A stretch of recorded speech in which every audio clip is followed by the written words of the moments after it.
Então, na ação penal 505.30.13.30, continuidade do depoimento do senhor Eduardo Constantino da Cunha, qual que é a ressalva que o senhor gostaria de dizer? Que na recepção da denúncia do Supremo Tribunal Federal foi excluída os dados que estavam presentes na ação cautelar 4044. Está muito claro no voto do ministro Marco Aurélio, acolhido pelo ministro Teori, de não recepção dos dados da ação cautelar 4044. Certo. Então, nesse relatório de análise material apreendido 137 de 2016, evento 14, daquele processo da ação cautelar, anexo 37, anexo 40, na folha 176 e em diante, há um diálogo aqui de BlackBerry que o senhor teria travado, segundo o relatório, com o senhor Fernando Soares.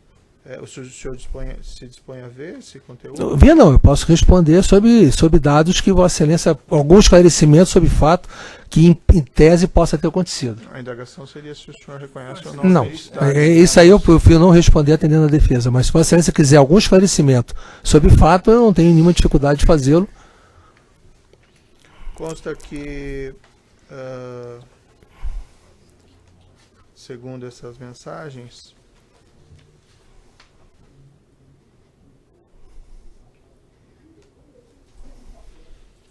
no dia 15/3/2012, o senhor teria trocado mensagens com o senhor Fernando Baiano e no decorrer dessas mensagens haveria aqui referência a aprovações. Ele fala: estou tentando falar com você desde ontem pela manhã para Altair pegar os documentos e não consigo. O senhor manda para ele: mando ele agora.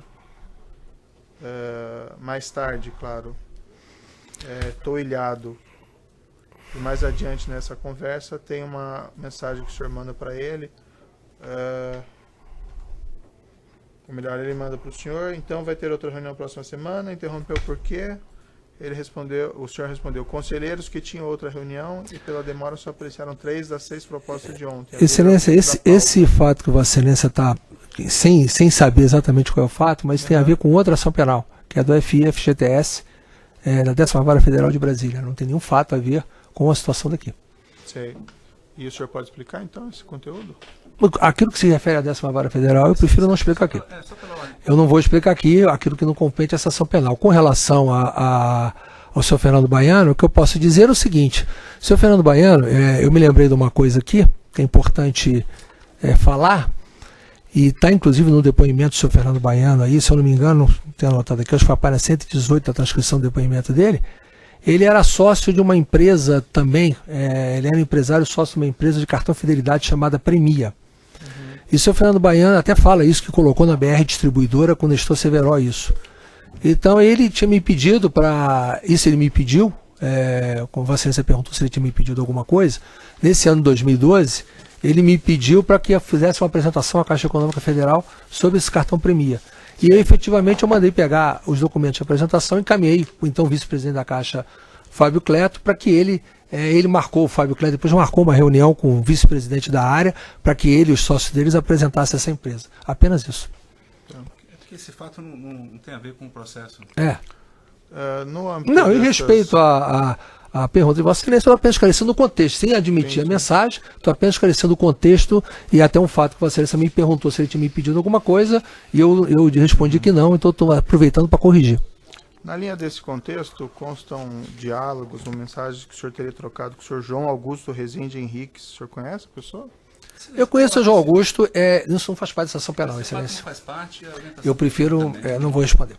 Não, perfeito. Essa pessoa correr, hipoteticamente, se for ela mesma, em outro processo que não tem nada a ver com esse fato. E o suposto diálogo, que eu não posso confirmar o diálogo, é feito bem depois do período em que o senhor João Augusto ou o senhor Zelada já não estavam mais na Petrobras. Então não tem nada a ver com, efetivamente, nem com a antiga ou qualquer nova ação penal que envolva a Petrobras. Então eu prefiro não responder.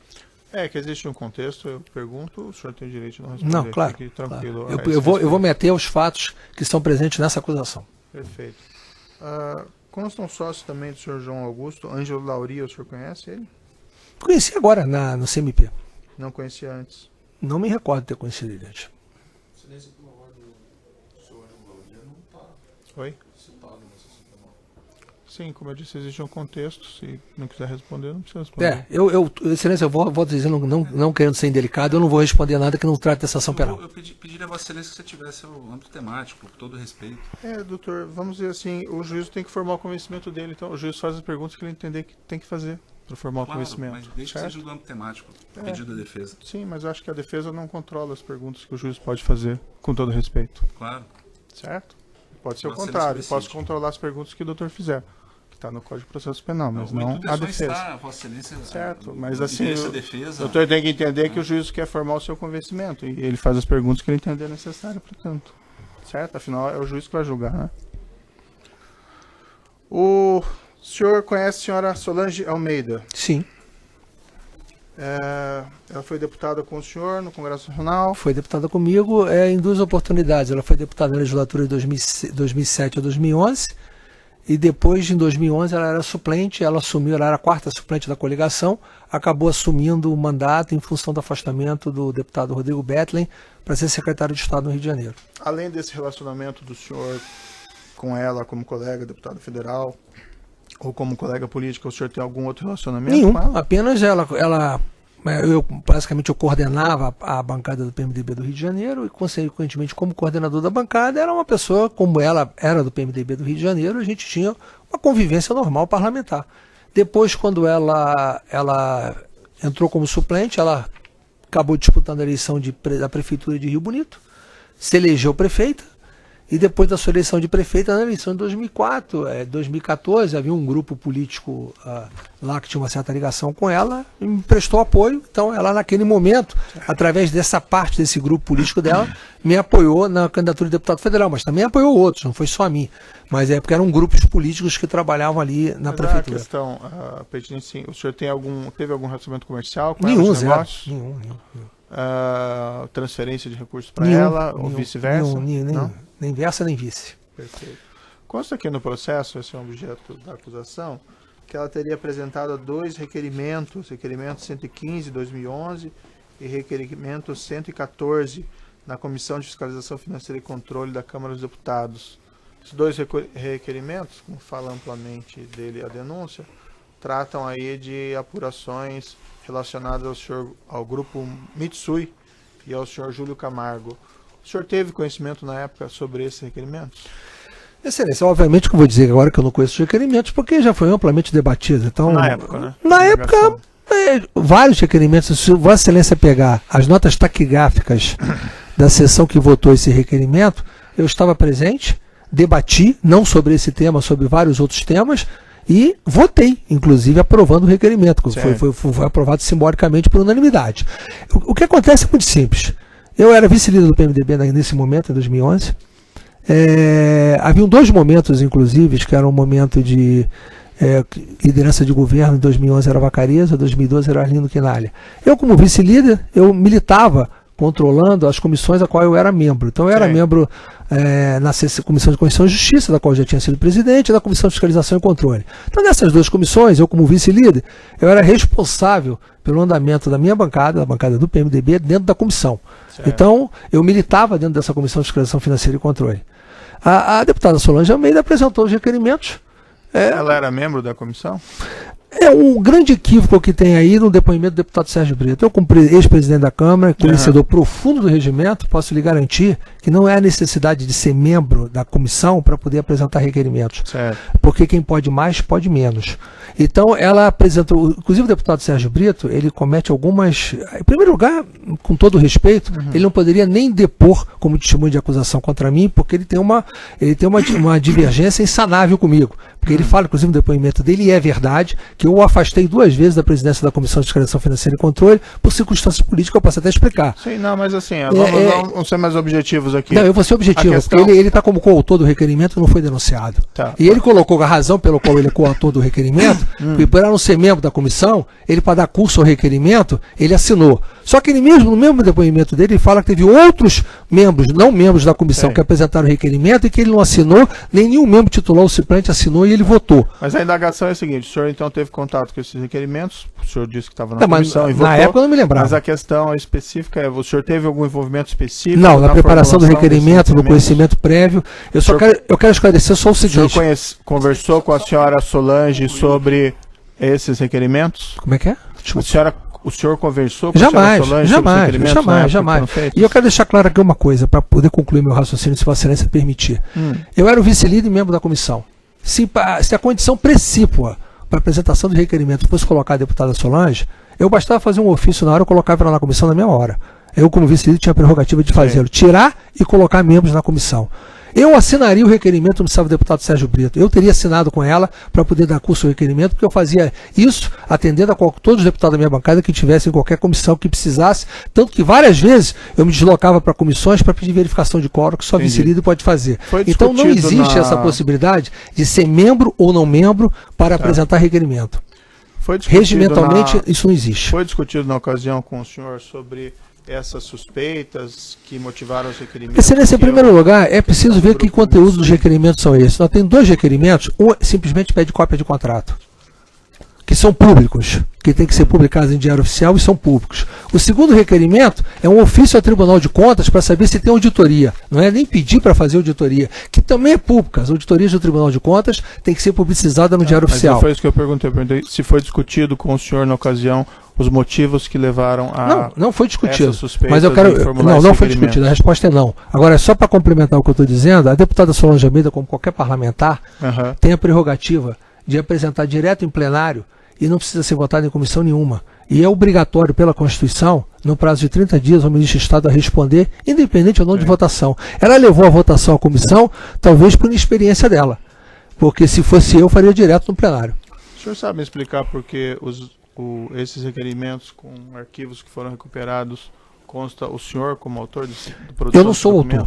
É muito claro, inclusive o depoimento do senhor Luizeira, que era o chefe do CNI que eu demiti, o senhor Luizeira fala que antes de ser protocolado na Câmara, é tudo menos proposição. Ele usa essa expressão, é minuta, é qualquer coisa, mas não é proposição. Só passa a existir quando é protocolado.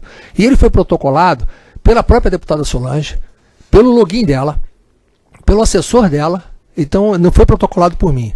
O que está se discutindo aí, o que se discutiu é os metadados da origem da confecção do requerimento. Então, e é ponto do senhor, não é?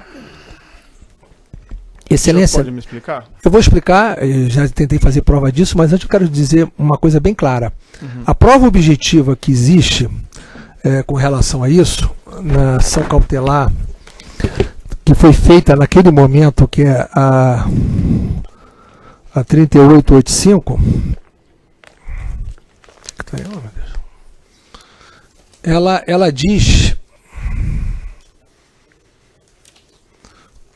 eu não estou com ela aqui para ela exata, mas ela diz, deixa eu ver aqui.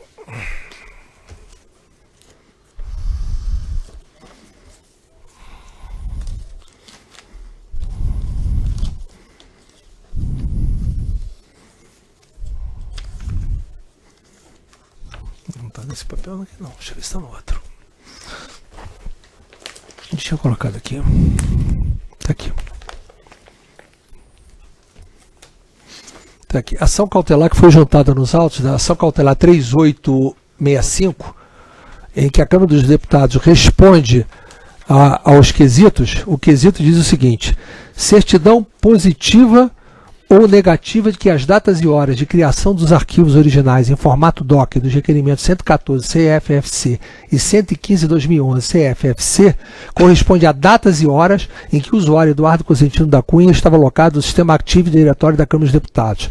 Resposta: certigo que foram identificados registros que atestam que o usuário Eduardo Cosentino da Cunha esteve logado no sistema ativo e diretório da Câmara no dia 7/7/2011. Não foram, entretanto, identificados registros de login no horário entre 12h02 e 12h05. Ou seja, no horário de criação do requerimento, a prova objetiva é que eu não estava logado. Isso está na ação cautelar. Infelizmente, na hora de formular a denúncia, o Ministério Público ignorou essa parte e formulou como se eu tivesse... O senhor tem alguma explicação para o seu nome constar lá como vamos dizer, o autor da produção dos arquivos eletrônicos? Só silêncio pela ordem, porque da forma como feita a pergunta, e aqui é só um alerta para Vossa Excelência que eu deixo na tela da prova, então a defesa humildemente vai alertar que a forma como Vossa Excelência faz a pergunta acaba por induzir e descumprir o 212, porque não é o autor, e sim o metadado do arquivo que deu origem à proposição. Só pra... Sei, o senhor sabe explicar por que o seu nome consta como autor no metadado da produção do arquivo eletrônico? Bom, Excelência, em primeiro lugar, os logins da Câmara dos Deputados, eu procurei fazer prova disso, eles são delegados aos seus assessores. Os meus assessores tinham delegação de utilização do meu login. E a assessora Cláudia Medeiros, que depois aqui como testemunha, a Cláudia Medeiros ela trabalhou, além da liderança do PMDB, ela trabalhou nas comissões e a localização dela era 2007, Comissão de Constituição e Justiça, 2008, Comissão de Constituição e Justiça, 2009, Minas e Energia, 2010, Fiscalização Financeira e Controle, 2011, Viação e Transporte, 2012, Viação e Transporte, 2013, a liderança do PMDB. Ela usava, autorizado por mim, o meu login. Então, eu tenho a prova objetiva, que foi extraída da minha marcação de presença, porque outro equívoco que tem aqui, o parlamentar, quando ele entra na casa, ele é identificado e a presença dele é marcada. Então, basta o parlamentar cruzar qualquer dependência da entrada da Câmara, que a presença dele é registrada. Só a presença de plenário, quando ele vai votar, é que ele tem que colocar digital. Então, existe esse controle em todas as entradas da Câmara para a gente ter o número da casa. Tanto que a gente tem o controle de deputados presentes na casa, que a gente só pode abrir uma sessão com deputados presentes na casa no mínimo de 10% do colégio. Então, à medida que o deputado entra na casa, tem a hora de presença. Então, o relatório que tem desse de vários deputados que nós pedimos para juntar no processo, tem o horário de presença e o horário que o seu login foi acessado. Então, no meu relatório no ano de 2011, tem 120 acessos do meu login feitos através da estação de trabalho da Comissão de Viação e Transporte, que foi admitida aqui pela Cláudia Medeiros como tendo sido por ela. Todo o acesso meu na Comissão de Viação e Transporte, que era a lotação dela, foi feito por ela. Mas ela que fez esses requerimentos? Não, então? eu quero só concluir para dizer a Vossa Excelência, responder a Vossa Excelência. Dos 120 acessos a quais foi feitos no meu login, 102 dos 120 eu não estava presente na hora que ele foi acessado dentro da casa. Sendo que 29 eu nem na casa fui e 73 eu cheguei na casa depois da hora que foi acessado o login. Uhum. Isso é prova objetiva, isso não tem discussão. Então a Cláudia Medeiros trabalhava não só para mim, como trabalhava para os deputados do PMDB, da bancada do Rio e do PMDB em geral. Ela trabalhou para vários deputados, fazia relatório, parecer, requerimento. É muito possível que ela tenha feito esse requerimento a pedido da deputada Solange. Sim. E tenha feito usando o meu login, porque ninguém se preocupava com isso. Tanto não é que quando aconteceu essa situação, eu mudei o ato da mesa, eu criei o ato 25 de 2015 da mesa, em que eu obrigo o parlamentar, quando delega, tem que identificar quem delegou, que tipo de atribuição ele vai ter e ter a responsabilização civil e penal do funcionário que utilizar sob delegação do deputado sobre os atos que ele praticar. Porque antes não tinha isso. E o que acontece? O senhor Eira, que depois aqui como testemunha, ele teve um entreveiro bastante grave com relação a mim, que simplesmente um líder de um partido, que depois aqui, pediu a cessão de um funcionário. O senhor Marcelo Aro, que era o líder do PHS, pediu a cessão de um funcionário. E ele não quis ceder. Eu fiz uma reunião, chamei para explicar por que não queria ceder, sendo que o CENIM, que é o Centro de Informática da Câmara, tem 300 analistas, tem mais que a Microsoft, de analistas de informática, dizendo que precisava para trabalhar. Aí eu fui perguntar para que funções estava precisando, por que tantos analistas ali, e ele disse que ele não estava cumprindo o horário de escala de trabalho. Em função disso, eu determinei que tivesse o ponto eletrônico e cumprisse o horário de concurso público. E a partir daí, o próprio deputado Marcelo Ara, quando depois aqui fala, que ele saiu e colocou nos grupos de WhatsApp de servidores, que tinham entregue, foi uma brigalhada danada, xingamento pra gente. Em função disso, eu tomei a decisão de demiti-lo, mas ainda não a tinha efetivado. E ele entrou... não tinha nada a ver com a questão aqui desses dados do requerimento? Eu vou completar, se Vossa Excelência me permitir. O que aconteceu é que esses dados que ele diz serem públicos Na realidade, você tem que entrar na rede interna da Câmara, tem que conhecer para poder entrar. E esse assunto dos requerimentos já era público, já havia um inquérito policial, já era amplamente divulgado, tinha matéria jornalística sobre isso. Então ele simplesmente acessou aquilo ali e vazou aquilo para a imprensa naquele momento. O que aconteceu quando houve esse vazamento e da forma como ele foi feito, eu simplesmente antecipei a saída dele, que eu já tinha tomado a decisão de fazê-lo por não cumprir. E eu estava procurando um substituto para ele. E eu resolvi demiti-lo e achar o substituto depois. Foi essa a razão. Já tinha tomado a decisão de demiti-lo pelo fato de ele não cumprir as normas. Até porque, se Vossa Excelência pegar o depoimento do meu secretário-geral da mesa na época, que depois foi o Silvio Avelino, ele fala que isso era uma prática muito normal, não só usar o login, como também ele, o seu Eira, tinha sucedido o seu Silvio Avelino no departamento de comissões. E implantou essa mesma rotina depois que ele saiu, que é ilegal na Câmara. Você não pode, a sua revelia, estipular o horário de trabalho que o funcionário faz. E mais grave, os funcionários que não cumpriam o horário faziam serviços terceirizados para empresas contratadas para a Câmara, para fazer o trabalho que ele devia fazer como profissional. Então isso é uma coisa muito grave, eu preferi tomar uma atitude. Certo. Vendo aqui alguns requerimentos que o senhor teria formulado, que se encontram nos autos, requerimentos com seu nome, diga-se aqui, eu vejo que o senhor não raramente utiliza um fechamento nos seguintes termos: conto com o apoio dos nobres pares para realizar a citada audiência. Isso é uma praxe da Câmara. Nobres pares, a aprovação desse requerimento para aprimorarmos o projeto de lei. Não está o evento aqui. Qual evento? Que isso está, na verdade, no apenso 2 da denúncia. Apenso 2, né? Só um segundo, só para abrir aqui, por exemplo.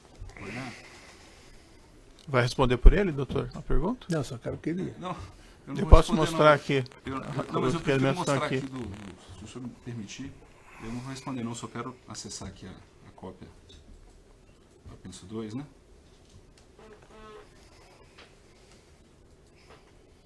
E no apenso 2, ele está numerado por folha.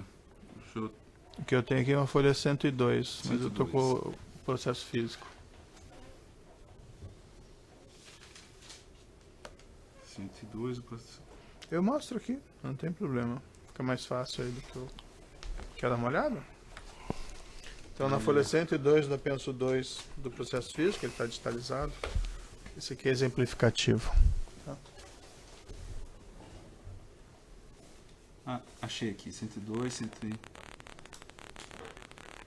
Excelência, duas coisas. Em primeiro lugar, isso é uma praxe dentro do Congresso Nacional. A gente, quando faz qualquer coisa, pede o apoio dos pares. É quase que uma fase padrão de vários parlamentares. Em segundo lugar, pode ser estilo de redação. A própria Cláudia fazia os meus.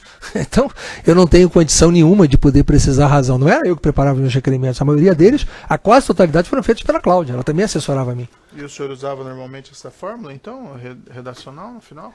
Excelência, quando eu mandava fazer, eu apenas assinava, eu não me preocupava muito em ler os detalhes, não. Aliás, nenhum parlamentar, pelo que eu me conste, tem tempo ou preocupação de poder entrar nesse nível de detalhe. Até porque é importante, e Vossa Excelência tem isso no depoimento do secretário-geral da mesa, eu não precisava nem fazer requerimento por escrito. Se eu chegar numa sessão da comissão, eu posso fazer um requerimento oral. Apenas a providência que tem que ser tomada a termo. O requerimento ele pode ser oral. Não há necessidade nenhuma nem de fazer requerimento por escrito. Então, é desnecessário até fazer por escrito, se Vossa Excelência quiser saber. O senhor mencionou essas duas doações que foram feitas pelo senhor Júlio Camargo. 3.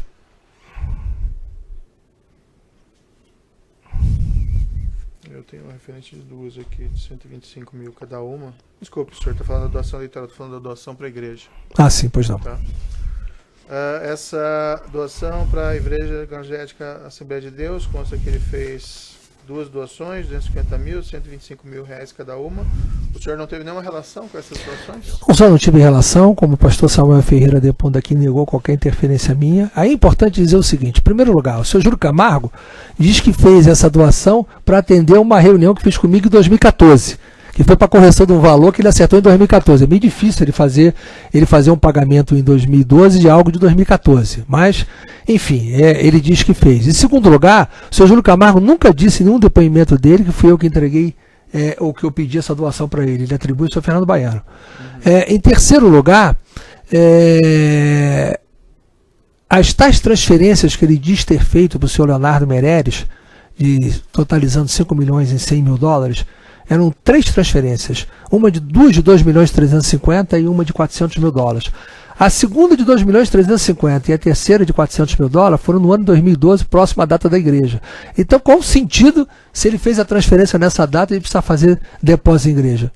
Sim, mas pergunta objetiva, então o senhor não tem nenhuma relação com essa pergunta objetiva, a resposta objetiva não tem nenhuma relação, nem foi admitida, e mais, nem sequer se deu cuidado à acusação, que poderia fazê-lo, de tentar provar a utilização desse recurso com qualquer benefício meu. Podia ter quebrado o sigilo da igreja, podia ter verificado o caminho do dinheiro, mas infelizmente nem isso foi feito. Eu gostaria até que o fizesse, para poder verificar que eu não tenho nenhum benefício com relação a isso. A denúncia insere esses fatos em um contexto maior, senhor Eduardo, no sentido de que esses executivos da Petrobras acabavam fazendo acertos de propina e direcionavam valores para agentes políticos, entre eles, no caso, o senhor. Isso acontecia mesmo na Petrobras? Excelência, eu volto. Eu vou voltar a repetir o que eu falei no início. O Supremo Tribunal Federal, quando recepcionou essa denúncia, não tratou sobre a contratação da Petrobras. Sim.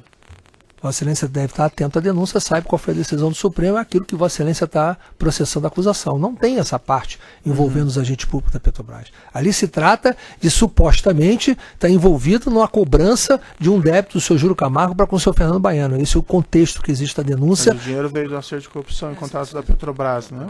Eu não tenho condição de lhe dizer isso. Eles mesmos dizem. Eles dizem. Sim, mas eu não faço parte desse contexto. Inclusive, eu não conhecia. Se Vossa Excelência pegar... Só para alertar Vossa Excelência de novo, humildemente aqui na defesa, porque Vossa Excelência é o destinatário da prova, é que esse tipo de pergunta às vezes pode causar indução. Né? Não sei como causa indução, mas tudo bem. Porque Vossa Excelência perguntou, sendo que ele estava falando como a denúncia narra. Aí Vossa Excelência foi para o campo factual. Né? Então isso pode causar indução. Então, a denúncia fala em crime de lavagem. E normalmente lavagem tem um crime antecedente. Excelência. E aí, o crime antecedente são os acertos de corrupção no contrato da Petrobras. Excelência, me parece que a recepção do Supremo não foi essa, mas Vossa Excelência quer dizer o seguinte: em primeiro lugar, eu conheci o senhor Fernando Baiano em 2009, no fim de 2009, as tais sondas já tinham sido contratadas, entregues, e todo o comissionamento que o senhor Júlio Camargo recebeu da empresa Samsung, que aliás... Eu acho até, Excelência, aqui, que esse tema ele não sequer poderia estar sendo perguntado. Tem que falar no microfone. O Supremo ele rejeitou essa denúncia nesse tema. Não, doutor, eu acho que existe um crime de corrupção e existe um crime de lavagem. Você está perguntando se ele tem ciência do crime de corrupção praticado pelos diretores? É isso? Não, eu não tenho. Não, acho que o crime de lavagem ele envolve um crime antecedente, né? Sim, mas você está perguntando se ele... Porque desse crime antecedente... Não sei, doutor.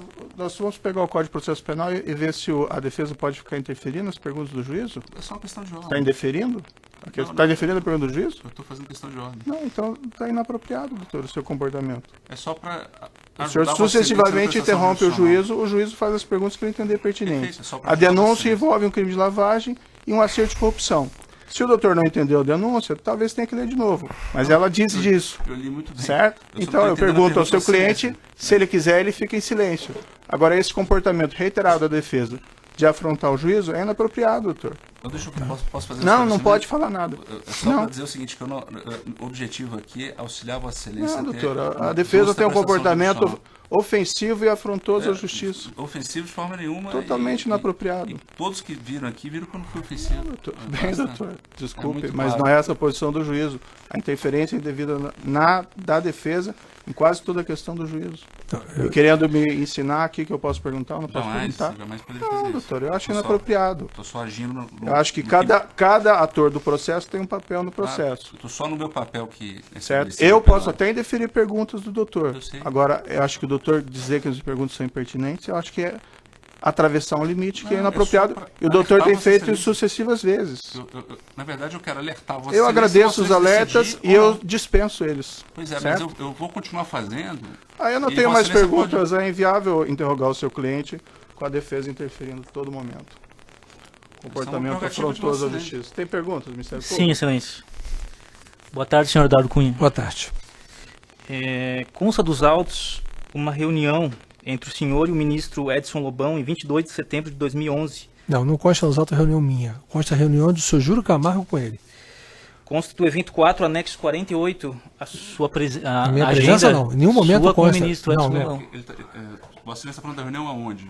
No próprio gabinete do Ministério de Minas e Energia. Desculpa, então me perdoe. Bom. É uma reunião que teria acontecido no gabinete do ministro de Minas e Energia à época, Edson Lobão. Eu queria saber o que foi tratado nessa reunião. O ministro Edson Lobão, toda vez que recebia qualquer parlamentar ou qualquer pessoa, ele sempre o fazia com ata, com folha de presença e com testemunha. Então é muito fácil, é só requerer ao Ministério, vai ver a ata de quem participou da reunião e certamente o assunto vai estar no resumo da reunião. Eu não tenho condição de me recordar, eu tive várias audiências com o ministro Edson Lobão no curso do meu mandato de deputado federal dele. Exatamente o que eu tratei nessa audiência, que eu não sei nem sequer se houve a desse dia, pode até estar marcada na agenda e não ter tido, é uma coisa muito normal, a gente pedir audiência, às vezes por votação não ia, mas efetivamente...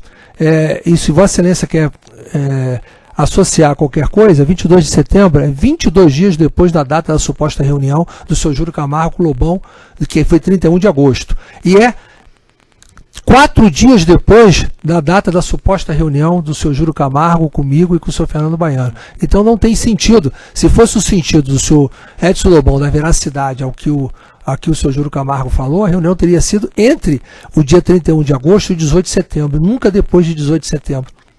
Certo. Só vou interromper também do áudio aqui, só um minuto.